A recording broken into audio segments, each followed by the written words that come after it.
ಜೀವಕ್ಕೆ ತೃಪ್ತಿ, ಜೀವಾತ್ಮನಿಗೆ ಬಿಡುಗಡೆ, ಮುಕ್ತಿ ಯಾವಾಗ? ಜೀವಕ್ಕೆ ತೃಪ್ತಿ, ಜೀವಾತ್ಮನಿಗೆ ಮುಕ್ತಿ ಯಾವಾಗ? ಈ ಪರಮಾತ್ಮ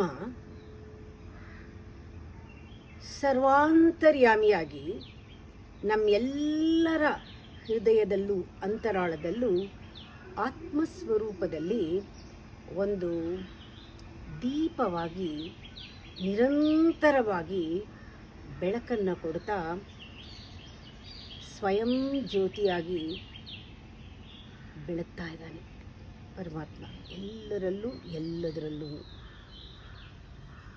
ಆದರೆ ಮನುಷ್ಯ ಅಹಂಕಾರದಲ್ಲಿ, ಸ್ವಾರ್ಥದಲ್ಲಿ, ಅಜ್ಞಾನದಲ್ಲಿ ಬದುಕ್ತಾ ಇದ್ದಾನೆ, ಕತ್ತಲಲ್ಲಿ ಬದುಕ್ತಾ ಇದ್ದಾನೆ. ಹೀಗೆ ಈ ಒಂದು ಆರೋಪಿತ ಅಹಂಕಾರದಿಂದ ಜೀವಾತ್ಮನಿಗೆ ಇದು ಒಂದು ಘೋರ ರಾತ್ರಿ. ಅಹಂಕಾರದಿಂದ ಸೃಷ್ಟಿಯಾದ ಕತ್ತಲು ಜೀವಾತ್ಮನಿಗೆ ಒಂದು ಘೋರವಾದ ರಾತ್ರಿ. ಜೀವಾತ್ಮ ಯಾವಾಗ ಬೆಳಕಾಗುತ್ತೆ, ಯಾವಾಗ ಆ ಸೂರ್ಯನ ಜ್ಞಾನದ ಸೂರ್ಯನ ದರ್ಶನ ಆಗುತ್ತೆ, ಯಾವಾಗ ಬಿಡುಗಡೆ ಆಗುತ್ತೆ ಅಂತ ತವಕದಲ್ಲಿ ಜೀವಾತ್ಮನಿದ್ದಾನೆ. ಎಲ್ಲ ಉಪನಿಷತ್ತು ವೇದ ಮಂತ್ರಗಳ ಒಂದು ಉದ್ದೇಶವೇ ಈ ಅಂಧಕಾರನ ಓಡಿಸಿ, ಅಹಂಕಾರದ ಅಂಧಕಾರವನ್ನು ಸೀಳಿ ಅದರ ಗರ್ಭದಲ್ಲಿರುವ ಬೆಳಕನ್ನು ಜೀವಾತ್ಮನಿಗೆ ತೋರಿಸಿ ಜೀವಾತ್ಮನ ಪರಮಾತ್ಮನನ್ನು ಒಂದುಗೂಡಿಸೋದು. ಆ ಯೋಗಕ್ಕೆ ಎಲ್ಲ ಮಂತ್ರಗಳು ಇರೋದು, ಜೀವಾತ್ಮನ ಪರಮಾತ್ಮನ ಯೋಗಕ್ಕೆ. ಈ ಮಂತ್ರಗಳನ್ನು ಕೂಡ ನಾವು ಅಹಂಕಾರದಲ್ಲೇ ಹೇಳಿ ಮುಗಿಸ್ಬಿಡ್ತೀವಿ. ಜೀವಕ್ಕೆ ತೃಪ್ತಿ, ಜೀವಾತ್ಮನಿಗೆ ಮುಕ್ತಿ ಪ್ರಪಂಚ ತ್ಯಜಿಸಿದರೆ ಬರುತ್ತಾ? ಖಂಡಿತ ಇಲ್ಲ. ಇದಕ್ಕೆ ಪ್ರಪಂಚವನ್ನು ಬಿಡಬೇಕಾಗಿಲ್ಲ. ಪ್ರಪಂಚವನ್ನು ಬಿಟ್ಟರೆ, ನಾವು ಅವಾಯ್ಡ್ ಮಾಡಿದ್ರೆ, ತ್ಯಜಿಸಿದರೆ, ಸರಿಯಾಗಿ ಬದುಕದೇ ಇದ್ದರೆ ಎಷ್ಟೊಂದು ಕ್ಲೂನ ಕಳ್ಕೊಂಡ್ಬಿಡ್ತೀವಿ. ಆ ಮುಕ್ತಿಗೆ ಕ್ಲೂ ಬದುಕಿ ನೋಡ್ಕೋಬೇಕು, ಎಲ್ಲಿದೆ ಕ್ಲೂ ಅಂತ. ಜೀವನ ಬದುಕೋಣ ಅಂದರೆ ಅಂಟ್ಕೊಳ್ಳೋಗೂ ಇಲ್ಲ. ಜೀವನದಲ್ಲಿ ಅಂಟ್ಕೊಂಡ್ರೆ ಕ್ಲೂ ಕಳ್ಕೊಳ್ತೀರ. ಜೀವನದಲ್ಲಿ ಆಸಕ್ತಿ ಬರದೆ, ಜೀವನದಲ್ಲಿ ಆಸಕ್ತಿ ಇಲ್ಲದೆ ಸುಮ್ಮನೆ ಟೇಕ್ ಇಟ್ ಫಾರ್ ಗ್ರಾಂಟೆಡ್ ಅಂತ ಜೀವನನ ಹಾಗೆ ಹೆಂಗಂದ್ರೆ ಹಂಗೆ ಬಿಟ್ಟರೆ ನಾವು ಕಳ್ಕೊತೀವಿ ಕ್ಲೂ. ಅಂಟ್ಕೊಂಡ್ರೂ ಜೀವನದಲ್ಲಿ ಕ್ಲೂ ಕಳ್ಕೊಳ್ತೀವಿ, ಅಥವಾ ಬಿಡಿಸ್ಕೊಂಡು ಹೋದ್ರೂ ಜೀವನದಲ್ಲಿ ಕ್ಲೂ ಕಳ್ಕೊಳ್ತೀವಿ. ಸೀರಿಯಸ್ ಆಗಿ ಗಂಭೀರವಾಗಿ ಜೀವನ ತಗೊಂಡ್ರೆ ದುಃಖನೇ ಕೊನೆಯಲ್ಲಿ. ಜೀವನನ ನಾವು ಟೇಕ್ ಇಟ್ ಫಾರ್ ಗ್ರಾಂಟೆಡ್ ಅಂತ ಹಗುರವಾಗಿ ತಗೊಂಡ್ರೆ ದುಃಖನೇ. ಮತ್ತೆ ಯಾವ ರೀತಿ ಜೀವನನ ಬದುಕಬೇಕು? ಯಾವಾಗ ನಾವು ಮುಗ್ಧರಾಗಿ ಅಹಂಕಾರನ ಒಂದು ಸ್ವಲ್ಪ ಪಕ್ಕಕ್ಕಿಟ್ಟಾಗ, ನಾವು ಬಿಟ್ಟಾಗ ನಮ್ಮ ಇಂಟೆಲಿಜೆನ್ಸ್ ಇರುತ್ತಲ್ಲ, ಅದು ಬುದ್ಧಿ, ಅಹಂಕಾರನ ಬಿಟ್ಟಿದ್ದು ಬುದ್ಧಿ ಎಷ್ಟು ಶುದ್ಧವಾಗಿರುತ್ತೆ ಅಂದರೆ ಆ ವಿವೇಕ, ಅದರಲ್ಲಿ ಮುಗ್ಧತೆಯಲ್ಲಿ ನಾವು ಜೀವನನ ಲೈಟ್ ಹಾರ್ಟೆಡ್ ಆಗಿ ತಗೊಳ್ತೀವಿ. ಅದಕ್ಕೆ ಹಾರ್ಟೆಡ್ ಅಂದಿದ್ದು, ಲೈಟ್ ಹಾರ್ಟೆಡ್ ಆಗಿ. ಆ ಲೈಟ್ ಹಾರ್ಟೆಡ್ ಆಗಿ ತಗೊಂಡಾಗ ನಮಗೆ ಜೀವನ ಒಂದು ಫನ್, ಆಟ, ಲೀಲೆ, ಪರಮಾತ್ಮನ ಆಟ. ಯಾವುದೋ ಒಂದಿಷ್ಟು ಪಾತ್ರಗಳು ನಮ್ಮ ಕರ್ಮದಿಂದ ಇದೆ, ಇರಲಿ, ನಾವು ಅದನ್ನು ಚೆನ್ನಾಗಿ ಮಾಡೋಣ. ಯಾವಾಗ ನಾವು ಆಟ ಅಂತ ತಗೊಳ್ತೀವೋ, ಪಾತ್ರ ಅಂತ ತಗೊಳ್ತೀವೋ, ಜೀವನನ ಎಂಜಾಯ್ ಮಾಡೋಕ್ಕೆ ಶುರು ಮಾಡ್ತೀವೋ, ರಿಜಾಯ್ಸ್ ಮಾಡ್ತೀವೋ, ಲೈಟ್ ಹಾರ್ಟೆಡ್ ಆಗಿ ತಗೊಳ್ತೀವೋ, ಆಗ ಯಾವುದೋ ನಮ್ಮ ಪಾತ್ರದಲ್ಲಿ ಪರಮಾತ್ಮ ದುತ್ ಅಂತ ಕಾಣಿಸ್ಬಿಡ್ತಾನೆ. ಸಡನ್ ಆಗಿ, ಇಮ್ಮಿಡಿಯೇಟ್ ಆಗಿ ಅವನು ಬಂದ್ಬಿಡ್ತಾನೆ.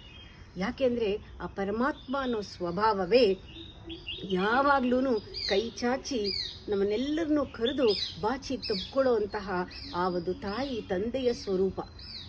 ಅದರಿಂದ ಆ ಪರಮಾತ್ಮ ಎಸ್ ಎ ಪೇರೆಂಟ್, ಅವನ ಸ್ವಭಾವ ಏನು? ಕೈ ಚಾಚಿರೋದು. ಆದರೆ ಅವನು ನಮ್ಮನ್ನು ಸೆಳ್ಕೊಳ್ಳೋಕ್ಕೆ, ನಮ್ಮನ್ನು ಹತ್ರ ಕರ್ಕೊಳ್ಳೋಕ್ಕೆ ಕಾಯ್ತಾ ಇದ್ದರೆ ಆ ಕಡೆಯಿಂದ ಏನೂ ಪ್ರಾಬ್ಲಮ್ ಇಲ್ಲ. ಸಮಸ್ಯೆ ನಮ್ಮ ಕಡೆಯಿಂದ ನಾವು ಬ್ಯುಸಿ. ಹೋಗಿ ಅವನ ತೋಳ ತೆಕ್ಕೆಗೆ ಬೀಳಕ್ಕೆ ನಾವು ಬಿಸಿ, ಬೆಳಗ್ಗಿಂದ ರಾತ್ರಿವರೆಗೂ ಕೂಡ. ಪರಮಾತ್ಮನ ಸ್ವಭಾವ ಸಡನ್ ಆಗಿ ಬಂದ್ಬಿಡೋದು, ಕಾಯ್ತಾ ಇದ್ದಾನೆ ಯಾವಾಗ ಬರ್ಲಿ ಯಾವಾಗ ಬರ್ಲಿ, ಯಾವಾಗ ಅವ್ರು ಬರ್ತಾರೆ. ಜೀವಾತ್ಮ ಪರಮಾತ್ಮನ ಯೋಗಕ್ಕೆ ಜೀವಾತ್ಮನ ಜೊತೆಗೆ ಪರಮಾತ್ಮನೂ ಕಾಯ್ತಾ ಇದ್ದಾನೆ, ಎಲ್ಲ ಕಡೆನೂ ಪರಮಾತ್ಮ ಕಾಯ್ತಾ ಇದ್ದಾನೆ. ಯಾವಾಗ ನಮಗೆ ಬ್ಯುಸಿ ಆಗ್ತೀವೋ ಏನೂ ಪರವಾಗಿಲ್ಲ, ಜೀವನ ಇರೋದೇ, ನಾ ಹೇಳಿಲ್ವಾ, ಜೀವನ ಇರೋದೇನೆ ಬ್ಯುಸಿ ಆಗಕ್ಕೆ, ಪರವಾಗಿಲ್ಲ. ಆದರೆ ಹೃದಯದ ಬಾಗಿಲು ಮಾತ್ರ ಮುಚ್ಚಬಾರ್ದು. ಆ ಹೃದಯದ ಬಾಗಿಲನ್ನು ನಾವು ಮುಚ್ಚಿಬಿಟ್ರೆ ಕ್ಲೂ ಕಳ್ಕೊಂಡ್ಬಿಡ್ತೀವಿ. ಬ್ಯುಸಿ ಆಗಿರೋ ಪರವಾಗಿಲ್ಲ, ಜೀವನದಲ್ಲಿ ಹೃದಯದ ಬಾಗಿಲನ್ನು ತೆರೆದಾಗ ನಮಗೆ ಗೊತ್ತಾಗತ್ತೆ ಜೀವನ ನಾನು ಮಾಡ್ತಾ ಇರೋದು ಇನ್ನು ಇವಾಗಿದೆಯಲ್ಲ, ಇದಕ್ಕಿಂತ ಉತ್ತಮವಾಗಿ ಜೀವನ ಮಾಡ್ತೀನಿ ನಾನು ಅನ್ನೋ ಧರ್ಮ, ಜೀವನ ಧರ್ಮ.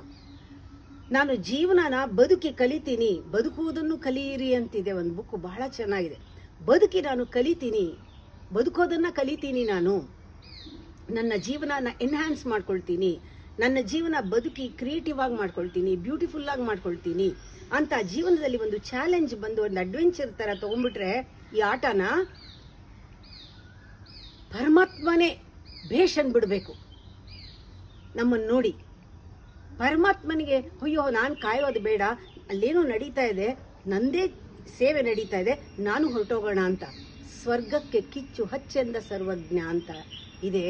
ಪರಮಾತ್ಮನ ನಾವು ಟೆಂಪ್ಟ್ ಮಾಡಬೇಕು, ಪರಮಾತ್ಮನೇ ಬಂದು ಬಾಗಿಲು ತಟ್ಟಬೇಕು, ಬಂದಿದ್ದೀನಿ ಅಂತ ಹೇಳಬೇಕು. ಆಗ ಪರಮಾತ್ಮನೇ ನಾವು ಪಾತ್ರ ಮಾಡ್ತಾ ಇದ್ರೆ ಆ ಒಂದು ಅಂಟ್ಕೊಳ್ಳದೆ ಜೀವನನ ಎಂಜಾಯ್ ಮಾಡ್ತಾ ಇದ್ರೆ ನಮ್ಮ ಮನಸ್ಸಲ್ಲಿ ಇರುತ್ತೆ ಜೀವನನೇ ದೇವರು, ಬೇರೆ ದೇವರಿಲ್ಲ, ಬದುಕಿಂತ ದೇವರಿಲ್ಲ, ಜೀವನಕ್ಕಿಂತ ಬೇರೆ ದೇವರಿಲ್ಲ. ಕಾಯಕವೇ ಕೈಲಾಸ ಬಸವಣ್ಣ ಹೇಳ್ದ, ಜೀವನನೇ ದೇವರು, ದೇವ್ರು ಬೇರೆ ದೇವರೇ ಇಲ್ಲ ಜೀವನಕ್ಕಿಂತ ಅಂದಾಗ ಪರಮಾತ್ಮ ಬರಲೇಬೇಕು, ಓಡ್ ಬರಲೇಬೇಕು. ಜೀವನನೇ ದೇವರು ಅಂದಾಗ ನೋಡಿ, this is a very beautiful ಒಂದು ವಿಷನ್. ಜೀವನನೇ ದೇವರು, ಬೇರೆ ದೇವರಿಲ್ಲ ಜೀವನಕ್ಕಿಂತ. ಜೀವಿಸ್ಬೇಕು, ಜೀವಿಸಿ ಜೀವನನ ನೋಡಬೇಕು ಅಂದಾಗ ಆ ಜೀವನ, ಆ ಬದುಕು ಅನ್ನೋದು ನಾಳೆ ಇಲ್ಲ. ಯಾವಾಗ ನಾಳೆ ಇಲ್ಲ, ಈ ಕ್ಷಣನೇ, ಈ ಕ್ಷಣ ಬದುಕೋದು, ಈ ಕ್ಷಣ ಇರೋದು, ನನಗೆ ಇದೇ ಪ್ರಪಂಚ, ಒಂದೇ ಪ್ರಪಂಚ, ಒಂದೇ ಕ್ಷಣ ಬದುಕಕ್ಕೆ, ಒಂದೇ ದೇವರು, ಅದೀಗ ಈ ಕ್ಷಣದಲ್ಲಿ, ಜೀವಂತವಾದ ಕ್ಷಣದಲ್ಲಿ ಪರಮಾತ್ಮನಿಗೆ ಇದೊಂದೇ ಪರಿಚಯ ಇರೋದ್ರಿಂದ ಅವನು ಅಲ್ಲಿ ಭೇಟಿ ಆಗ್ಬೋದು. That is the penetrating moment. ಪ್ರತಿ ಕ್ಷಣ, ಒಂದು ಕ್ಷಣ ಬದುಕು ನೋಡಿ ಆ ಪೆನೆಟ್ರೇಟಿಂಗ್ ಮೊಮೆಂಟ್ ಹೇಗಿರುತ್ತೆ ಅಂದ್ರೆ ಒಂದು ಹೀಲಿಂಗ್ ಎನರ್ಜಿ ನಮ್ಮಲ್ಲಿ ಆ ಮೊಮೆಂಟ್ ಅಲ್ಲಿ ನಮ್ಮೊಳಗೆ ಪ್ರವೇಶ ಮಾಡ್ದಂಗೆ ಇರುತ್ತೆ. ಯಾವುದೋ ಒಂದು ಶಕ್ತಿ ನಮ್ಮಲ್ಲಿ ಪ್ರವೇಶ ಮಾಡ್ದಂಗೆ ಇರುತ್ತೆ, ಪರಮಾತ್ಮನ ಶಕ್ತಿ. ನಾವು ಒಂದೊಂದು ಬಾಡಿನಲ್ಲಿ ಒಂದೊಂದು ಪೋರ್ ಕೂಡ ಫೀಲ್ ಆಗುತ್ತೆ ಆ ಶಕ್ತಿ. ಅವಾಗ ನಮಗೆ ಗೊತ್ತಾಗುತ್ತೆ ಇದು ನಾವು ದೇಹ, ಬರೀ ದೇಹ ಅಲ್ಲ, ನಾವು ಬರೀ ಮನಸ್ಸಲ್ಲ, ಒಂದು ಕಾನ್ಷಿಯಸ್ನೆಸ್, ಒಂದು ಎನರ್ಜಿ ನಾನು ಅಂತ. ಯಾವಾಗ ಅದು ಹೀಲಿಂಗ್ ಆಗಕ್ಕೆ ಶುರು ಆಗುತ್ತೆ, ಎಲ್ಲೆಲ್ಲಿ ನಾವು ಫೀಲ್ ಮಾಡಿದ್ರೆ ಅಲ್ಲೆಲ್ಲ ಏನೋ ಒಂದು ಎನರ್ಜಿ ತರ ಅನ್ಸುತ್ತೆ. ಯಾಕೆ ಅಂದ್ರೆ ಪರಿಪೂರ್ಣವಾಗಿ ಒಂದು ಮೊಮೆಂಟ್ನ ಸಂಪೂರ್ಣವಾಗಿ ಅದರಲ್ಲಿ ನೀವು ಬದುಕಿಬಿಟ್ಟಾಗ ಆ ಅನುಭವ ಆಗುತ್ತೆ. ಈ ವಿಷನ್ ಇದೆಯಲ್ಲ, ಅದು ಬಂದ್ಬಿಡ್ಬೇಕು ನಿಮಗೆ. ಪ್ರತಿ ಕ್ಷಣವು ಈ ವಿಷನ್ನಲ್ಲೇ ಬದುಕ್ತಾ ಇದ್ರೆ ಜೀವನ ಪರಿವರ್ತನೆ ಆಗೋದಲ್ಲ, ಸತ್ ಸಂಪನ್ನವಾಗುತ್ತೆ. ಆವಾಗ ನಾವು ದೇವರ ಬಗ್ಗೆ ಮಾತಾಡೋದು ನಿಲ್ಲಿಸ್ಬಿಡ್ತೀವಿ, ಧರ್ಮದ ಬಗ್ಗೆ ಮಾತಾಡೋದು ನಿಲ್ಲಿಸ್ಬಿಡ್ತೀವಿ.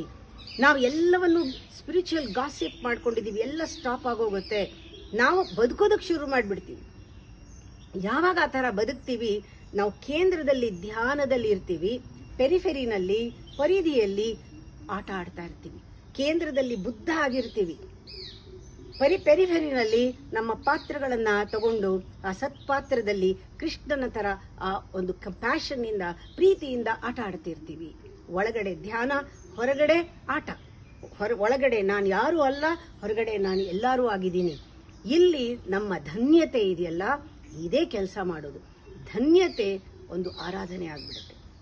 ಈ ಪ್ರತಿ ಕ್ಷಣವೂ ಹೊಂದ್ಕೊಂಡು ಅದರ ಜೊತೆ ಹೋಗೋದು ಅಂತ ಹೇಳಿದ್ವಲ್ಲ, ಆ ಪ್ರತಿ ಕ್ಷಣ ಹೊಂದ್ಕೊಂಡು ಹೋಗೋದೇನೆ ಪೂಜೆ ಆಗೋಗುತ್ತೆ.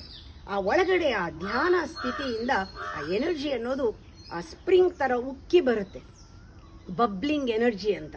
ಆ ತರ ಬಂದಾಗ ನೀವು ಯಾವಾಗ್ಲೂ ಮಂದಹಾಸದಲ್ಲಿ ಇರ್ತೀರಾ, ನಗ್ತಾ ಇರ್ತೀರಾ, ಯಾವುದನ್ನು ಹಾಫ್ ಹಾರ್ಟೆಡ್ ಆಗಿ ಮಾಡೋದೇ ಇಲ್ಲ.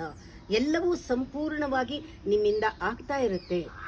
ಇದನ್ನೆಲ್ಲ ಈ ಲೆಕ್ಚರ್ ಎಲ್ಲ ಕೇಳ್ತಾ ಒಂದೇ ಒಂದು ಆಸೆ ನನಗೆ, ನಿಮ್ಮ ಕಾನ್ಷಿಯಸ್ ಲೆವೆಲ್ನಲ್ಲಿ ಎಂಥ ಒಂದು ಕನ್ನಡಿ ತರ ಇದೆ ಒಳಗೆ, ಅದರ ಮೇಲೆ ಈ ಧೂಳುಗಳು ಕೂತ್ಕೊಂಡ್ಬಿಟ್ಟಿದೆ ಅಜ್ಞಾನದಿಂದ ಎಲ್ಲ ಕೂಡ. ಇದನ್ನು ಕೇಳ್ತಾ ಕೇಳ್ತಾ ಇದೆಲ್ಲ ಧೂಳೆಲ್ಲ ಹೋಗಿ ನಿಮಗೆ ಜೀವನ ಸ್ಪಷ್ಟವಾಗಿ ಕಾಣಿಸ್ಬಿಟ್ರೆ ಅಷ್ಟೇ ಸಾಕು. ಯಾಕೆ ಅಂದರೆ 100 ಡಿಗ್ರೀಸ್ ಯಾವಾಗಲೂ ನಾನು ಇದು ಉದಾಹರಣೆ ಕೊಡ್ತಾ ಇರ್ತೀನಿ. 99 ಡಿಗ್ರಿ ಆದರೂ ಕೂಡ ನೀರು ಮರಳತ್ತೆ ಹೊರತು ಅದು ರೂಪಾಂತರವಾಗೋದಿಲ್ಲ. ನಮ್ಮಲ್ಲಿ ಒಂದು ಪರಿವರ್ತನೆ ಆಗಬೇಕಾದ್ರೆ ಒಂದು ಕ್ಷಣವಾದರೂ 100% ಪೂರ ನಮ್ಮನ್ನು ನಾವು ಕೊಟ್ಕೊಂಡು ಸಂಪೂರ್ಣವಾಗಿ ಕೊಟ್ಟಾಗ ಆ ಹೀಲಿಂಗ್ ಪವರ್ ಏನು, ಆ ಪೆನೆಟ್ರೇಟಿಂಗ್ ಮೊಮೆಂಟ್ ಹೆಂಗಿರುತ್ತೆ, ಆ ಜೀವಂತವಾದ ಕ್ಷಣದಲ್ಲಿ ಪರಮಾತ್ಮನ ಯೋಗ ಹೆಂಗಿರುತ್ತೆ ಗೊತ್ತಾಗತ್ತೆ. ನೀರನ್ನ ಬಾಯ್ಲ್ ಮಾಡಿದಾಗ 100 ಡಿಗ್ರೀಸಲ್ಲಿ ಹೇಗೆ ಎವಾಪರೇಟ್ ಆಗುತ್ತೋ ಅಹಂಕಾರ 1% ಇದ್ರೂ ಕೂಡ ಕೆಲಸ ಮಾಡಲ್ಲ. ಅದು 100% ನಾವು 0 ಆದಾಗ ಆಗ ಅಹಂಕಾರ ಕರಗಿ ಪರಮಾತ್ಮನಲ್ಲಿ ನಾವು ಸೇರ್ಕೊಂಡ್ಬಿಡ್ತೀವಿ. ಆ ಪರಮಾತ್ಮ ಅನ್ನೋದಾಗ್ಲಿ, ಈ ಎಕ್ಸಿಸ್ಟೆನ್ಸ್ ಆಗಲಿ, ನೇಚರ್ ಆಗಲಿ ಎಲ್ಲೂ ಯಾರಿಗೂ ಪಕ್ಷಪಾತ ಮಾಡಿಲ್ಲ. ಎಲ್ಲರಿಗೂ, ನಮ್ಮೆಲ್ಲರಿಗೂ ಸಮನಾಗಿ ಪ್ರೀತಿ ಇದೆ. ಎಲ್ಲರಿಗೂ ಸಮನಾಗಿದೆ ಪ್ರೀತಿ. ಒಂದೊಂದು ಸತಿ ನಮಗೆಲ್ಲೋ ಅನ್ಸುತ್ತೆ, ಎಲ್ಲೋ ಯಾರೋ ನಮಗೆ ಸ್ವಲ್ಪ ನಿರ್ಲಕ್ಷ್ಯ ಮಾಡಿದಾರೇನೋ ಅಂತ ಅನ್ಸುತ್ತೆ. ಯಾಕೆ ಅಂದರೆ ನಮಗೇ ಎಲ್ಲ ಕಷ್ಟ ಬರ್ತಾ ಇದೆಯಾ, ನಮಗೇ ಹೀಗಾಗಬೇಕಾ ಅಂತ ಅನಿಸ್ತಾ ಇರುವಾಗ ಅನ್ಕೋಬೇಕು, ಇಲ್ಲ ಯಾರೂ ನಿರ್ಲಕ್ಷ್ಯ ಮಾಡಿಲ್ಲ, ನಾನೇ ಎಲ್ಲೋ ನಿರ್ಲಕ್ಷ್ಯ ಮಾಡಿರಬೇಕು. ಎಲ್ಲಿ ಅರ್ಥ ಇಲ್ಲ ಜೀವನದಲ್ಲಿ ಆವಾಗ ಅನ್ಕೋಬೇಕು, ನಾನೇ ಎಲ್ಲೋ ಅರ್ಥನ ಕೊಡದೆ ಜೀವನನ ಕಳ್ಕೊಂಡಿರ್ಬೇಕು ಆ ಮೊಮೆಂಟಲ್ಲಿ ಅಂತ ನಮ್ಮ ಮೇಲೆ ನಾವು ಜವಾಬ್ದಾರಿ ಹಾಕೊಂಡಾಗ ಅದು ಚೆನ್ನಾಗಿ ನಮಗೆ ಕ್ಲಿಯರ್ ಆಗಿ ಕಾಣುತ್ತೆ. ಹೌದು, ಇದು ಹೀಗೆ ಅಂತ ಕಾಣುತ್ತೆ. ಜೀವನ ಅನ್ನೋದು ನಾವು ಎಷ್ಟು ಯಾವ ರೀತಿ ನೋಡ್ತೀವೋ ಅಷ್ಟೇ, ಯಾವ ರೀತಿ ಎಲ್ಲಿ ಎಷ್ಟು ಯಾವ ಸ್ಥಿತಿನಲ್ಲಿ ಇರ್ತೀವೋ ಅಷ್ಟೇನೆ. ಇವಾಗ ನಮ್ಮಲ್ಲಿ 80% ಅಹಂಕಾರ ಇದ್ರೆ 20% ನೀವು ಜೀವನ ನೋಡೋಕ್ಕಾಗೋದು. ಆ ಪ್ರಪೋರ್ಷನ್ ಅದು. 50% ಅಹಂಕಾರ ಇದ್ರೆ ನಿಮಗೆ ಜೀವನ ಸಿಕ್ಕೋದು ನೋಡಕ್ಕೆ 50%. ನಿಮ್ಮಲ್ಲಿ 40% ಅಹಂಕಾರ ಇದೆ, 60% ನೋಡ್ತೀರಾ. 80% ಅಹಂಕಾರ ಇದ್ರೆ 20%. ಆ ರೀತಿ ನೋಡಿದಾಗ ಜೀವನನ ಏನ್ ಕಾಣಿಸ್ತಾ ಇದೆ, ನಾವೇನೋ ಅದೇ ಕಾಣಿಸ್ತಾ ಇದೆ. ನಾವು ಕಂಪ್ಲೇಂಟ್ ಮಾಡೋ ಹಂಗೆ ಇಲ್ಲ. ಪಕ್ಷಪಾತ ಇಲ್ಲದೆ ಪರಮಾತ್ಮ ಕೊಟ್ಟಿದ್ರು ಕೂಡ ನಮಗೆ ಎಷ್ಟು ಸಿಗತ್ತೆ ಅಂದ್ರೆ ನಮ್ಮ ಯೋಗ್ಯತೆ, ನಾವು ಎಷ್ಟು ಹೇಗೆ ಇದೀವೋ ಅಷ್ಟೇ. ಆದರೆ ನಾವು ಯಾವಾಗ ಆ ಒಂದು ಪೆನೆಟ್ರೇಟಿಂಗ್ ಮೊಮೆಂಟ್ ಕ್ಷಣ ಕ್ಷಣ ಒಂದು ವಿಷನ್ನಲ್ಲಿ ಹೊಂದಾಣಿಕೆ, ಧನ್ಯತೆ ಇದರಲ್ಲಿ ಹೋಗ್ತಾ ಇದ್ದಾಗ ಕೆಲಸ ಮಾಡಿಕೊಂಡು ಆಗ ನಮ್ಮ ದೇಹ, ನಮ್ಮ ಮನಸ್ಸು, ನಮ್ಮ ಬುದ್ಧಿ ಎಲ್ಲವೂ ಕೂಡ ಆಟೋಮ್ಯಾಟಿಕ್ ಆಗಿ ಒಂದು ಕಡೆಗೆ ಫೋಕಸ್ ಆಗುತ್ತೆ. ಒಂದು ಕ್ಷಣ 100% ಅದ್ರ ಜೊತೆ ಇರೋದು ಅಂದ್ರೆ ನಿಮ್ಮ ದೇಹ, ಮನಸ್ಸು, ಬುದ್ಧಿ, ಹೃದಯ ಎಲ್ಲನೂ ಒಟ್ಟಿಗೆ ಒಂದೇ ಕಡೆ ಇರೋದು ಅಂತ. It is integrity, bringing all the energy together. Great music will come out. That is bliss ಅಂತಾರೆ. ಆ ಥರ ಆನಂದದ ಆ ಎಲ್ಲ ಸಪ್ತ ಸ್ವರಗಳು ಸೇರಿ ಒಳ್ಳೆ ಮ್ಯೂಸಿಕ್ ಬರುತ್ತಲ್ಲ, ಆ ರೀತಿ ಹೊರಗಡೆ ಬರುತ್ತೆ. ಧ್ಯಾನದಿಂದ ಒಳ್ಳೆ ಮ್ಯೂಸಿಕ್ ಬರುತ್ತೆ. ಆದರೆ ಸಾಮಾನ್ಯವಾಗಿ ಯಾತಕ್ಕೆ ನಮಗೆ ಜೀವಕ್ಕೆ ತೃಪ್ತಿ ಇಲ್ಲ, ಜೀವಾತ್ಮನಿಗೆ ಮುಕ್ತಿ ಇಲ್ಲ ಅಂದರೆ ಸಾಮಾನ್ಯವಾಗಿ ನಾವು ಯಾವ ರೀತಿ ಜೀವನ ಮಾಡ್ತೀವಿ? ಧನ್ಯತೆ ಇಲ್ಲ, ಹೊಂದಾಣಿಕೆ ಇಲ್ಲ. ಆ ಧನ್ಯತೆ ಇಲ್ಲ ಅಂದಾಗ ನಮಗೆ ಕೊರತೆ, ಥ್ಯಾಂಕ್ಫುಲ್ನೆಸ್ ಯಾವಾಗಿಲ್ಲ, ಕೊರತೆ ಇದೆ. ಕೊರತೆಯಿಂದ ಅತೃಪ್ತಿ ಇರುತ್ತೆ. ಯಾವಾಗ ಹೊಂದಾಣಿಕೆ ಇಲ್ಲ ಅಲ್ಲಿ ರೆಸ್ಪಾನ್ಸ್ ಇರಲ್ಲ, ರಿಯಾಕ್ಷನ್ ಇರುತ್ತೆ. ಈ ರಿಯಾಕ್ಷನ್ ಇಂದ ನಮ್ಗೇನಾಗತ್ತೆ? ಟೆನ್ಷನ್ ಆಗತ್ತೆ, ಆತಂಕ ಉಂಟಾಗತ್ತೆ.